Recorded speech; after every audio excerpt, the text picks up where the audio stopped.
I-Believers! It's a musical morning for everyone. Yay! Good morning, I-Believers. Good morning, Ate Shaira. morning!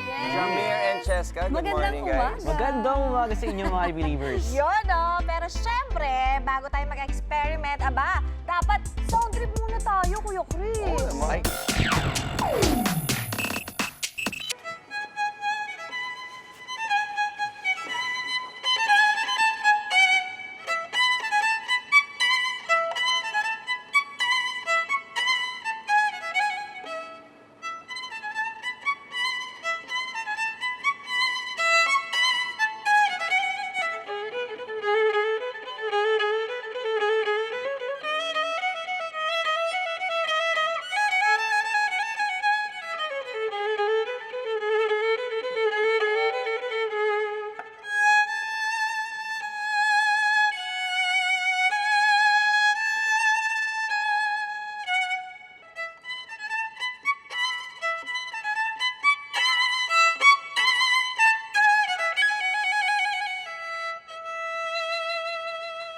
Wow. Super. Grabe! Grabe. Idol. Galing talaga. Please Idol. welcome back the talented violinist, Shama! Ang lupit mo doon! Guys, umpisa pa lang yan, ha? Ng cool lab natin dito sa I Believe! Abangan ang pagbabalik ni Shama for more music na parang magic. Dito mo, iba yung... Ang galing mo, same sila ng pattern. Sa Believables, may pabilisan sa pagtalon at pagtakbo kahit nasa pwesto. Higanteng butterfly, pakampay-kampay. Paano nagkabuhay? Sawa na sa merienda, ihanda ang snack na pang ninja. Tanggalan ng straw sa brain bender. Sino kaya ang magiging winner? All these and more, dito lang masasaksihan sa I Believe. Because I believe that science is everywhere. Hey I-Believers! Nandito ulit tayo sa Super Park Philippines, Eastwood Mall, Libis. Oo nga, at meron na naman po tayong Believables Challenge na kakaiba kasi virtual reality. Exciting dahil this time, ang kakampi ko ay si Julia Pascual. Hi, Jamir! Good girl! Kami ang Team Panda! Teka lang, ako din may kakampi, syempre. Sean Lucas! Sup, Zonya? Ay, kami ang... Team Pasabog! Hi guys! Parkour ang challenge nyo ngayon. I don't believe you! Don't worry, hindi kayo aakyat ng buildings dahil virtual parkour ang gagawin ninyo. Girls muna ang maglalaban, tapos boys naman ang maghaharap. Sa bawat round, ang players ay pupwesto sa platform. Kaharap ang designated TV screen nila. Doon lalabas ang sari-saring obstacles gaya ng stairs or wall. Move accordingly. Pwedeng tumalon, tumakbo, mag-slide at iba pa. Siyempre, pabilisan. Ipagsasama ang time ng players per team. At dahil pabilisan, the pair with the shortest time wins. Ito na ang Believable Eye Wall Challenge! Go! alam mo na, ikaw pambato ha. Go, Zonya! Ha! Jogging, Go! jogging! Go! Go! Naunahan ka! Go! Takbo! Kapit! Kapit! Bitaw! Takbo! Takbo! Yan! Nung bata po ako, ay nagtitraining ako at sumasali ako sa competitions. Nag-join ako ng palarong pambansa and all. Let's go, Zonya! Yeah! Talon ba? Yay! Takbo! Yun! Okay! Kanan! Yan! Matagal na po ako nag-gymnastics pero this really brought back yung mga natutunan ko about strength. Dahil kahit tumatakbo ako dito, kailangan din ng strength sa pag-jump, sa pagyuko. Kailangan yung muscles talaga natin ready to face this challenge kahit virtual reality siya. Kapit! Yun! Let's go! Ba't ganun? Dako! Yun! Dako! Yun! Jump!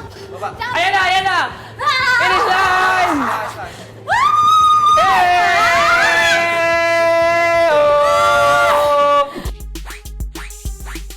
Hey! Okay, nice one guys for round 1. Klarong-klaro ang nanalo. Siyempre ang teammate ko, Zonya! Siyempre, wala natin kalimutan at ang trainyang best niya, Julia. Yes, of course! Get ready, boys, for the final round of the Believables Eyeball Challenge. Go! Ayan na siya, ayan na Okay, siya. okay, tumatakbo na. Takbo na po. Oo. Ano pala yun? Talon. Oo. Okay. Okay, nice one! Ako dati, actually swimming din ako dati. That's my first sport eh. Pero syempre di ako umabot ng palarong pambansa. Hanggang dun lang ako sa beach. Joke lang. Pero after that, basketball. So siguro sa basketball naman nakakatulong kasi yung mga talon-talon. Yes. Pagtukod, dapat maging agile ka sa basketball, quick movement. So siguro dun, yun yung nakatulong sa akin. Nakakapagod to pero masaya siyang gawin. Okay? Buong katawan kasi natin gumagalaw dito eh. Totoo. Exercise Ayaw! talaga. Edge din na gamer ka or mahilig ka sa games. May interest. Yes. Yes. Takbo! Talon! Baba! Go, Jamir! Ano? Takbo, takbo, takbo! Takbo, takbo, takbo! I believe! Go, Jamir! Yes! Wow naman, oh! Kitang-kita ang hingal-hingal pa, pagod na pagod. Pero wala naman po tayong magagawa. Talagang panalo po yung Team Pasabog. Yeah! Team Pasabog all the way! Yes! Pero congrats din, syempre, sa Team Paandar dahil talagang nagpaandar din naman kayo. Good job! Good job, Kahit good pa job! paano eh, no? Good job sa ating lahat! Good job sa ating lahat kasi syempre, di ba, mahirap yung ginawa natin. Oo, nakakapagod. Nakakapagod, pero nilaban natin yung game na yun. Yeah! Siyempre, hindi lang siya nakapagod. May kinapulutan tayong aral at nag-enjoy tayo. Yun mismo ka dun. At masaya tayo. Yes! Ang Believables Challenge kanina ay tungkol sa paggalaw around and on virtual walls and landscapes. Ang virtual world na napapanood sa TV screen ay based sa real-life discipline na parkour na mula sa French word na parcours or the way through or the path. Layunin sa parkour na makagalaw sa mga balakid o obstacles sa pamamagitan ng pagtakbo, paglundag, pag-akyat, paggulong at iba pa sa pinakamabilis at pinaka-efficient na paraan nang hindi gumagamit ng tools o equipment. Na-develop ito sa France noong late 1980s. Virtual parkour man ang nangyari kanina sa ating Eye Wall Challenge. Pero totoo naman ang effects nito sa katawan ng naglalaro. Gumagalaw din sila, di ba? Kaya parang nag-exercise na rin sila. Na-enjoy pa nila ang excitement at thrill ng parkour. Pero nasa isang safe environment sila. I believe. Thank you, Kuya Chris. Iba rin talaga yung pag-exercise sa virtual environment, di ba? Oo nga eh. Ito yung pwede mong sabihin high-tech na galawan. Pero na-exercise din yung utak natin dun, ah. Kailangan talaga nakafocus. Sinabi mo pa. Until the next challenge na athletic. At scientific dito sa... I believe! Abangan ang pagbabalik ni Shama for more music na parang magic. Oh, kita mo, iba yung... Galing mo, same sila na pattern. Siganting butterfly, pakampay-kampay.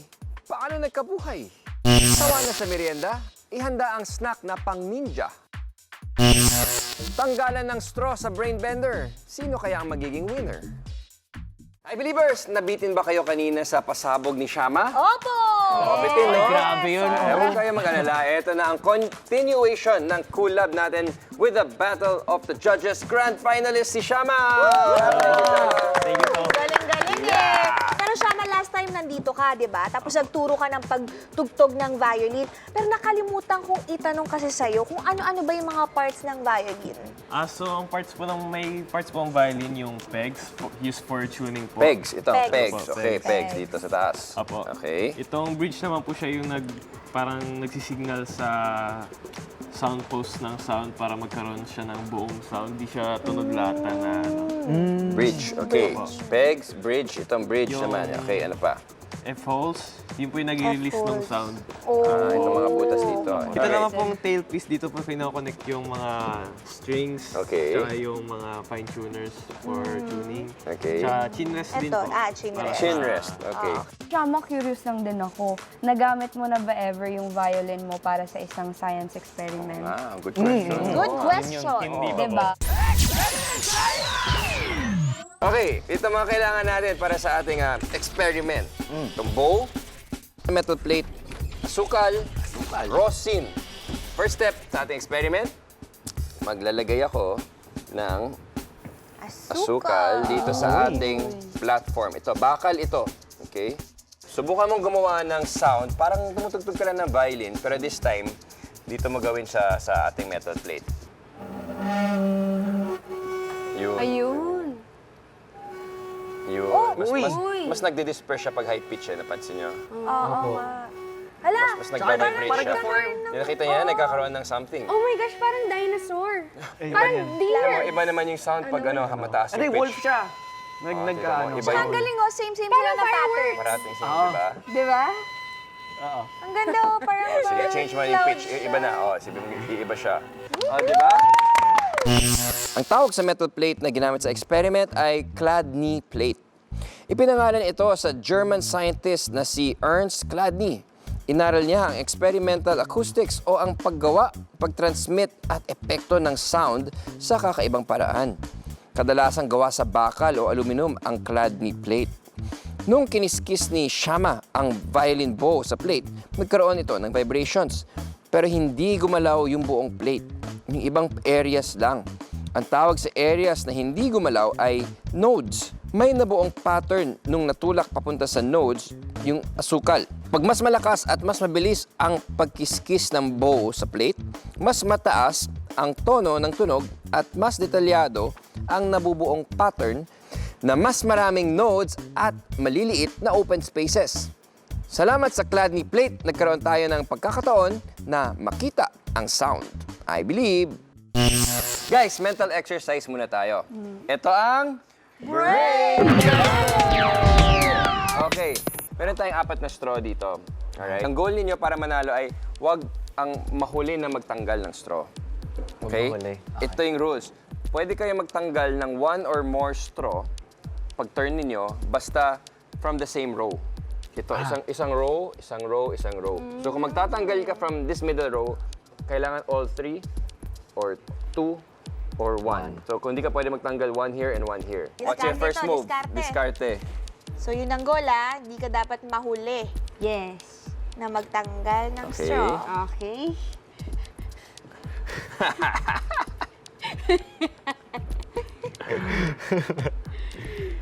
Very good. Very good. Okay. Okay, now, ikaw naman una, pero kailangan ibahin mo yung first move.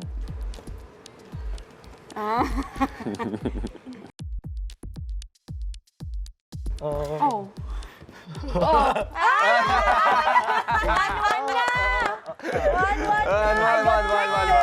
Okay. Okay, isa lang kinuha ni Jamir. Bakit kaya? Okay. Ay, Good job, guys. So, nakita niyo yung logic? Higanting butterfly, pakampay-kampay. Paano nagkabuhay? Sawa na sa merienda, ihanda ang snack na pang ninja. Guys, pag bagong taon, maraming pagbabago. Di ba? O, ito ang question ko sa inyo. Anong insect ang madalas na symbol of change? Butterfly. Oh, Okay. from a Bakit? caterpillar, nagiging paro-paro ito. Okay. Sige. Tama. So, for our next experiment, meron tayong butterfly na pagagalawin natin ang mga pakpak. So, this is a butterfly made out of mostly recycled, simple materials lang naman. Itong leaf na ito, gawa yan sa rubber. Okay? Parang yung rubber na sole na kinat para magkaroon ng shape ng leaf. Pininturahan siya ng green and yellow shades. Itong mga yung parang ugat ng leaf, yan ay gawa sa glugan. Okay. So dito meron tayong mga alambre. Okay. Na nagko-connect sa shaft. Okay, itong shaft pala that comes out of the motor, itong long stick na ito na black, ay galing sa used umbrella. Yung mga lumang umbrella na tatapon na. Yung alambre na yan, gagalaw, ay connected dito sa ating butterfly sa taas. Dito sa wing, sa pakpak. Alright? Okay, itong pakpak, used stockings na, for disposal na. Okay, so now, let's see it. Let's make it fly. You know? And then, it starts to fly. Diba? Ayun na nga. Detailed ko ng konti para makita niyo yung mechanism, diba? Ganda, no? Grabe, ang ganda Yan. Yun. Galing! Nice one. You like it? You like it? I Yes! We love it. I Believe! Sa experiment natin, may alambre sa pakpak ng paru-paro. Konektado ito sa shaft on top of the motor. Ang shaft ay ang extended part ng motor. Pag ikot ng motor, umiikot din ang shaft. At dahil sa forma ng alambre, may time na nahihila ng motor ang butterfly wings at may time din na tinutulak naman ang mga ito. And this creates the flapping movement of the wings. In short, yung electrical energy mula sa motor ay na-convert into mechanical energy dahil sa design natin. I believe! I-believers, alam nyo ba na ang butterfly ay walang pakpak pag ito'y pinanganak? Nag-umpisa ito bilang maliit na itlog kung saan lumabas ang batang caterpillar. Tapos magmumukbang ito sa mga dahon hanggang busog na siya. At magme-makeover na siya dito sa loob ng pupa. Ang sabi? P-U-P-A, pupa. At sa loob niyan, nagde-develop ang katawan ng caterpillar. Anyari? May makeover na magaganap from caterpillar na glow up siya into a butterfly. Alam na this, I believe! Sawa na sa merienda, ihanda ang snack na pang ninja. I believe. Tulong. Ang anak ko ayaw kainin ang meriendang tinapay. So anong gagawin ko? Hi, Mommy! Don't you worry dahil may solution tayo dyan dito sa Kitchen Hack Apak! Oh, yes! At ito lang po yung mga kailangan natin, Mommy. Kailangan syempre natin ng sliced breads. Ayan, meron din tayo ditong kutsilyo, may chopping board tayo, may plato tayo mamaya at syempre ang ating toaster. So, napakadali lang po ng gagawin natin. Ito, dito sa ating tinapay, maghihiwa po tayo. Parang gagawa tayo dito ng obtuse scalene angle sa 4 na kanto. Pero make sure na may space dito ha, huwag niyong idederecho. So ganito po yung inyong mafo-form. Tapos ang gagawin lang po natin, tutupiin lang po natin itong mga side, pagitna. Yan, tingnan niyo pong mabuti ang gagawin. Tapos, itong side naman dito. Kailangan nakapatong po siya. Next naman dito. Yan, nakikita nyo ba ang ginagawa ko, mga mami? Tapos, itong last, kailangan po itong huli ay ipapasok natin dito sa ilalim nung pinakauna para mag-lock siya. So, dahan-dahan lang, ipasok lang natin. Yan! Nagets niyo po ba? Ayan po. Tapos po, ito-toast nyo lang po ito, mga mami. Tadaan! Ang ganda, di ba? Galing Grabe, Life Hack Queen is back. Ang ganda, oh. Oo nga. Siguro masarap na lagyan natin ng konting butter, Oo, diba? jam, Pwede. or ano bang mga palaman? Peanut butter. Peanut butter. Sa Oh, top. cheese. Sa gitna, tas melted. Chris? Oh, thank you, Ate Shaira, for another very useful life hack. Imbis na pagsaserve na ganyan lang, di ba? May konting twist, literal na Yes. twist. So, I Believers, we'll see you next week. Ito lang sa pinakamasayang Sunday morning tambayan. Ito ang I Believe! Thank you guys. Happy Sunday!